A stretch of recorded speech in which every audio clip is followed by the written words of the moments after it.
बिस्मिल्लाहिर्रहमानिर्रहीम। हज़रत अख्तर अब्बास का सलाम पहुँचे।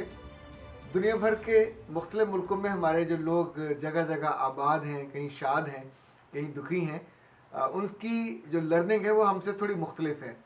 लाइक आपको हैरत होगी, जो लोग यूरोप में और अमेरिका में हैं ख़ास तौर पे, ये अगर दोनों मियाँ भी काम करते हैं तो बहुत कम होता है कि एक दूसरे के काम में इंटरफेयर करें, एक दूसरे के काम की वो टोन लगाएं। एक अलग दफ्तर में जा रहा होता है, दूसरा अलग दफ्तर में जा रहा होता है। जब वो इकट्ठे मिलते हैं तो ज़ाहिर एक तो थकावट से फिर अपना इंटरेस्ट की चीज़ें कम होती हैं। ये उन्होंने वक्त के साथ साथ सीखा कि अपनी खुशी को और सुख को कैसे बचाया जाए या बढ़ाया जाए। हम इस मामले में थोड़े अनाड़ी हैं। हमारे घरों में आमतौर पे या तो एक बंदा काम करता है, और अगर लड़की भी काम करती है तो फिर उसकी ज़िंदगी बहुत मुश्किल में हो। आज हम इसी पे बात करेंगे कि क्या मर्द या औरत घर आके अपने दफ्तर के मसाइल या दफ्तर के इश्यूज़ का जिक्र अपने स्पाउस से करे या न करे। ये तो खातून हज़रात मोहम्मद बिलाल ने लिखा है। सर, आपने मेरे दिल की बात की छोटी उम्र की शादी पे, और अल्लाह आपको सेहत दे और ढेर सारी खुशियाँ दे। आप दिलों की तारों को ठीक छेड़ते हैं। बहुत शुक्रिया बिलाल। मुजाहिद नज़ीर ने लिखा है कि well done sir, you are too good. अच्छा, ऐसा नहीं है कि मैं सिर्फ तारीफ़ी जुमले पढ़ रहा हूँ। इस दफ़ा ख़ास तौर पे ये जो क्लिप था, इस पे जो 200-250 मैंने अभी तक पढ़े, उनमें से स्वाय एक आध के बाकी सब ने बहुत मोहब्बत का इजहार किया। और उन्हें लगा कि जो उनकी दिल की बात है, मैंने उसको ज़ुबान दी, उसको दलील दी।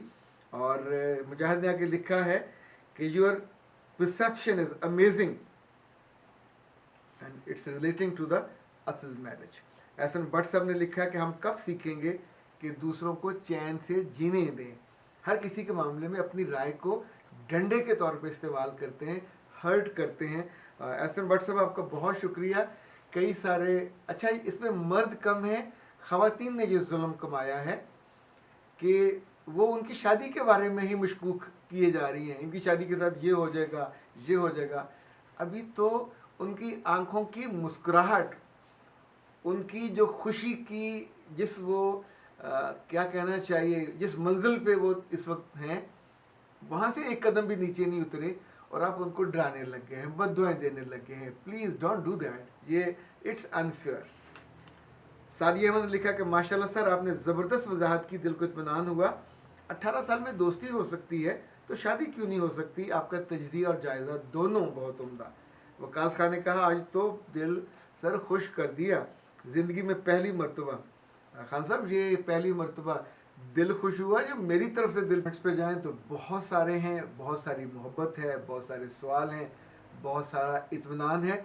अच्छा, आइंदा एक काम किया करें, अपने नाम के साथ अपना शहर या मुल्क तो लिख दिया करें, उससे ज़रा आसानी हो जाएगी। खातून ज़रा पिछले दिनों खातून ने मुझसे रब्ता किया। उन्होंने कहा कि मैं तो आपको नहीं जानती, पर मेरी वालदा ने कहा है कि ये जो तू दुखी रहती है, ये तेरे जो दिल पे मनो बोझ रहता है, जा जाके अख्तर अब्बास से मिल, वो तेरी रूह में से बोझ उतार देगा। जब वो मेरे पास तशरीफ़ लाई और उन्होंने सबसे पहला जो बोझ बयान किया वो ये था कि उन्होंने कहा, मैं जो जॉब करती हूँ ये किस्मत वालों को मिलती है, वक्त वालों को मिलती है। हज़ारों लोग इसमें अप्लाई करते हैं, फिर पास होते हैं, फिर इंटरव्यूज़ होते हैं, तब जाके एकेडमी और सब इसमें। अल्हम्दुलिल्लाह, अल्लाह ने मुझे इतनी इज़्ज़त दी है कि जिसके लिए लोग तसव्वुर करते हैं। मैं कामयाब अफसर हूँ, लोग मुझे आइडलाइज़ करते हैं, लोग मेरे साथ बैठना, मुझसे बात करना, सीखना पसंद करते हैं। लेकिन अपने घर आके मुझे ऐसे लगता है मैं किसी पिंजरे में आ गई हूँ, ऐसे लगता है मैं किसी कटहरे में खड़ी हो गई हूँ। मैं क्या करूँ? मेरे मियाँ, मेरे इज़्ज़ा व कारब मेरे साथ जैसे रब मुझे बाहर इज़्ज़त देता है, वक़्त देता है, उस तौर पे मैं घर में उससे महरूम रहती हूँ। और मेरे दिल पे ये बहुत ज़्यादा बोझ है। मुझे कभी कभी लगता है जैसे मेरी सारी खुशी को ये चीज़ खा जाती है। तो मैंने उनसे गुजारिश की कि एक तो ज़िंदगी में तवाज़ुन के साथ सोचना बहुत लाजिम है। याद रखिएगा, जैसे ज़िंदगी में दिन है वैसे ही रात होती है। ये दोनों का कॉम्बिनेशन एक पूरा दिन को बनाता है। ज़िंदगी में अगर सिर्फ सुख ही सुख होते तो कभी नाश्ते में भी मीठा हो, दोपहर खाने में भी मीठा हो, दोपहर भी मीठा हो, रात भी मीठा हो, तो ये मीठा हप हप नहीं होता। उस पर आपकी ज़ुबान, आपका जायका दोनों ही जवाब दे जाते हैं। ज़िंदगी की खूबसूरती ये है कि जब रब आपको वुसअत देता है तो साथ ही कहीं ना कहीं कांटे भी पैदा कर देता है। इन कांटों को देखना, उनको जांचना, उनको आंकना और उनसे बचना, ये एक मुश्किल प्रोसेस होता है जो आपको सीखना होता है। याद रखिएगा, ज़िंदगी में सब अच्छा कभी भी नहीं होता। हम कमज़ोर हों तब भी, हम कमतर हों तब भी, हम बरतर हो जाएं तब भी, तब साजिशें बढ़ जाती हैं, तब हसद बढ़ जाता है, तब जेलसी बढ़ जाती है, तब आपकी जो इज्जत है वो उसकी बर्दाश्त भी कम हो जाती है। ये सगा मियाँ भी, ये आपके सगे बहन भाई, बिल्कुल करीबी लोग जिनके बारे में हम कभी गुमान भी नहीं कर सकते। याद रखिएगा, ये जो एक जिबिल्लत है इंसान की, दूसरे को आगे बढ़ता देखकर, अहम होता देख के ऐसे लगता है जैसे अपनी ही इज्जत और अपनी वक़्त कम हो रही है और उसको मिल रही है। हालांकि उसके साथ तो शेयर करनी चाहिए, उसको तो फील करना चाहिए, उसको सेलिब्रेट करना चाहिए। जो नहीं करते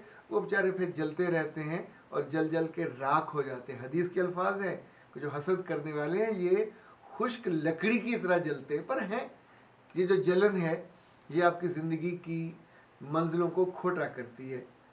इससे बचना, और इसके बचने के लिए खुद आपको अपने दिल को बड़ा करना पड़ता है। उनके साथ लड़िए कभी मत, चाहे वो आपकी सास हो, नंद हो, खाला हो, जिठानी हो, देवरानी हो। याद रखिएगा कि रब ने आपको कमल के फूल की तरह खिला दिया है, और अगर आपने इस मुकाम और मर्तबे से नीचे उतर के बुड़बुड़ करना शुरू किया, उनसे लड़ना शुरू किया, सो मैंने तो ये जाना और जांचा है कि अगर आप ऑफिस की बात को ऑफिस में रख के आइए, ऑफिस का प्रोटोकॉल उसको भी वहाँ रहने दीजिए, ऑफिस में जितनी आप इम्पोर्टेंस है आपकी उसको भी वहाँ रहने दीजिए।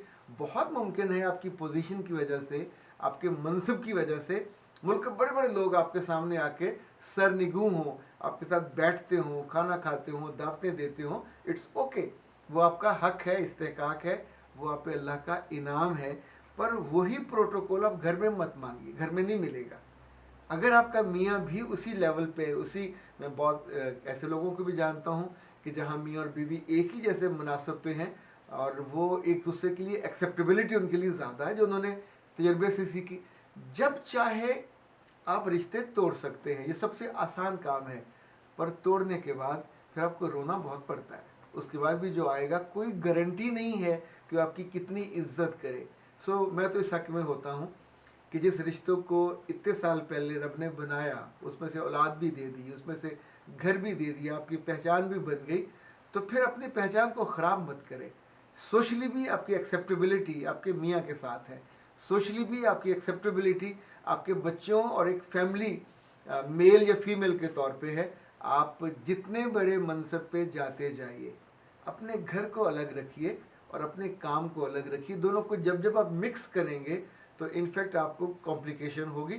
समटाइम ये भी हो सकता है कि लोग उन रिश्तों के नाम से आपको ब्राइब कर ले, आप ना होते हों और उन रिश्तों में से किसी ने स्पेस दे दी। बहुत से लोग मैंने ऐसे हॉट वाटर्स में जाते देखे हैं। इसी तौर पे याद रखिएगा कि ज़िंदगी में फोकस आपको जो इज़्ज़त मिलने का है, वक़्त मिलने का है और आगे बढ़ने के रास्ते मिलने के हैं, वो आपकी प्रोफेशनल लाइफ है। ये ज़िंदगी जो ख़ानदान वाली है, इसमें जितना आप ओवरलुक कर सके, जितना दिल बड़ा कर सके, वो करते जाइए। पर यहाँ अगर आपने अफसरी करनी चाहिए तो नहीं होगी, यहाँ आके आपने बॉस बनना चाहा तो नहीं होगा। एक चुप और 100 सुख, ये सबसे ज़्यादा कामयाब नुस्खा है। दूसरा, आप देर से आओ या सवेर से आओ, वहाँ एक अंडरस्टैंडिंग बन जाए कि आपकी रोक टोक ना हो, आपके साथ वो जो सॉलो जॉब होते हैं टिपिकल वाले, वो ना हो। उससे बहुत कोफ्त होती है, क्योंकि बाहर आप प्रोटोकॉल लेते हो, बाहर आपकी एक अहमियत होती है, लोग आपसे मशावरत करते हैं, घर में आपको जवाब देना पड़े तो फिर ये आपके लिए पसंदीदा मुकाम नहीं बनता। इसी तौर पे याद रखिएगा, दफ्तर में जिन चीज़ों से आप बहुत खुश होते हो वो आके घर ना बताइए। दफ्तर में जिन चीज़ों से आप बहुत दुखी होते हो, ये दोनों चीज़ें आर्जी होती हैं। न दुख मुश्किल है, न सुख मुश्किल है, इन दोनों ने बदलना होता है। कभी 24 घंटे में, कभी 48 में, कभी 30 दिन में, कभी 365 दिन में।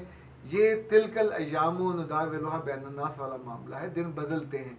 सो इनको मुश्किल कभी ना जानिए। और ये जो घर की बात घर में, ऑफिस की बात ऑफिस में, जब जब आप डेजिग्नेटेड काम करते रहेंगे और अपने मुनासिब को और अपने घर को और अपने दोस्तों को, इनको अलग अलग कैटेगरी में रखेंगे, तो यकीन मानिए मैंने बहुत लोगों को कामयाबी से, उम्दगी से, इस तवाज़न के साथ ज़िंदगी बसर करते देखा है कि लोग उनको आइडलाइज करते हैं। उनका उठना, उनका बैठना, उनका पहनना, उनका बोलना, लोग आरजू करते हैं कि जो जहाँ बैठे हों बोलें। पर आपका ये जेस्चर हो, ये आपका पोस्चर हो और इतनी बड़ी पोजीशन हो और वहाँ आपके मुंह से कभी गिला निकल जाए, कभी अपना दर्द निकल जाए, कभी आपकी आह निकल जाए और कभी कुछ ऐसा कि जिसमें थोड़ी नाशुक्री हो, थोड़ा दुख हो, तो याद रखिएगा पूरा इमेज आपका डैमेज होगा। सो अपने इमेज को बचाने के लिए भी लाजिम है कि कुछ दुखों पे, कुछ परेशानियों पे इंसान को सब्र करना चाहिए।